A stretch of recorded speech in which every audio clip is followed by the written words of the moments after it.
ভাই আল্লাহর নেমত দেখেন কত সুন্দর ধান, সবুজ বাইরেইতেছে, সাদা দেখা যায় এখন, কিন্তু ভাই সাদা। আর অল্প কিছুদিন পরেই দেখবেন ধানটির রং হয়ে যাব কলার মতো সুন্দর।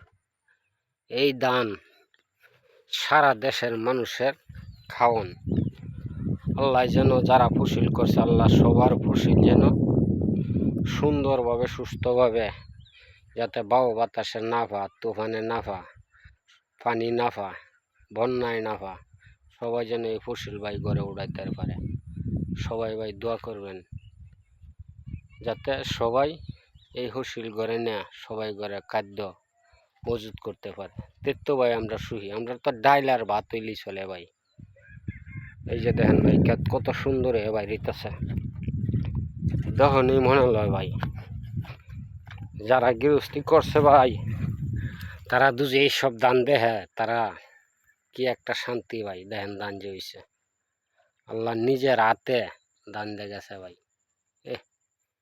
দেখেন মার্শাল্লাহ মার্শাল্লাহ, আল্লাহ সবাই এই দান তুলুক গর আল্লাহ।